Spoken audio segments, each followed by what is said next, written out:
Baik, untuk selanjutnya atau pembahasan yang ketiga yaitu tentang muamalah. Secara bahasa, muamalah memiliki arti bertindak, saling berbuat, dan saling mengamalkan. Menurut istilah adalah tukar-menukar barang atau sesuatu yang memberikan manfaat dengan cara yang telah ditentukan. Yang pertama adalah jual beli. Secara bahasa, jual beli berarti menukar harta dengan harta. Dan secara istilah adalah transaksi penukaran selain dengan fasilitas dan kenikmatan. Dan jual beli menurut syara adalah jual pertukaran harta atas dasar suka sama suka. Dan dasar hukum melaksanakan jual beli ini adalah diperbolehkan. Hal ini berdasarkan atau dilandaskan atas dalil-dalil yang terdapat dalam Al-Quran, Al-Hadis maupun ijma ulama. Dan yang selanjutnya adalah riba. Secara bahasa, riba berarti ziyadah atau tambahan. Secara linguistik, riba mempunyai arti tumbuh dan membesar. Imam Nawawi mendefinisikan riba sebagai penambahan atas harta pokok karena adanya unsur waktu. Dasar hukum riba adalah haram berdasarkan keterangan yang sangat jelas yaitu dalam Al-Quran dan Al-Hadis. Yang dalam Al-Quran terdapat pada surat Al-Baqarah ayat 275, 276, 278, dan 279. Selanjutnya adalah syirkah. Menurut ahli fikih Hanafiyah, syirkah adalah akad di antara pihak-pihak yang berserikat dalam hal modal dan keuntungan. Dan menurut ahli fikih Malikiyah, syirkah adalah kebolehan bertasarruf bagi masing-masing pihak yang berserikat.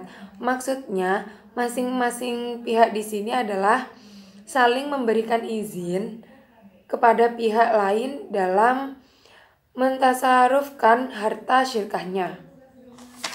Dan menurut ahli fikih Syafi'iyah, syirkah adalah berlakunya hak atas sesuatu bagi dua pihak atau dengan tujuan bersekutuan.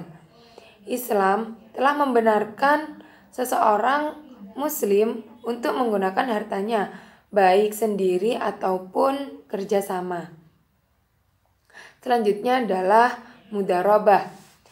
Menurut bahasa, mudharabah berasal dari kata darb, artinya memukul atau berjalan.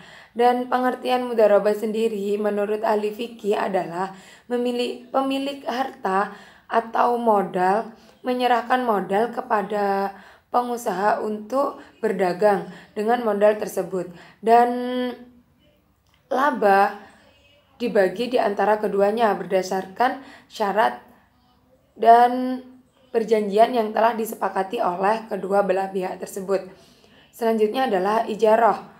Menurut bahasa, ijarah berarti ganti atau upah.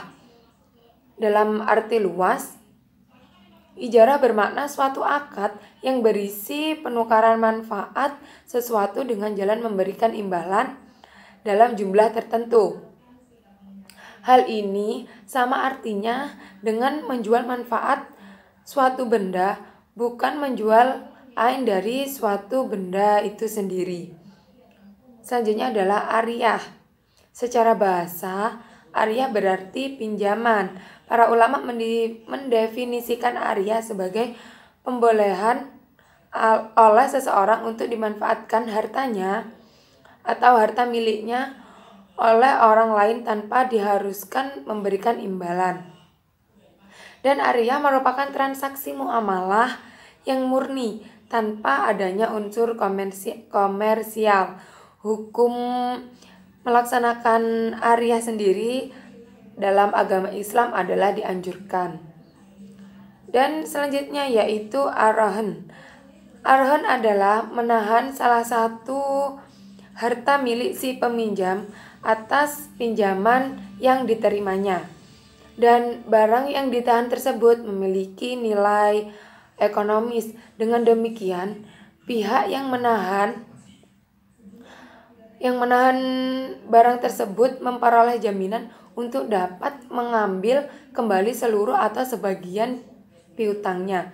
Maksudnya yaitu contohnya ketika ada si A dan si B, dan si B tersebut utang atau meminjam sesuatu kepada si A, maka si A mengambil barang atau menahan barang milik si B untuk menjadi sebuah jaminannya.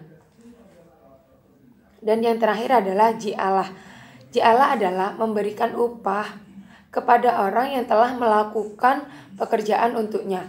Contohnya, ada orang yang mengembalikan hewan yang tersesat kepada pemiliknya.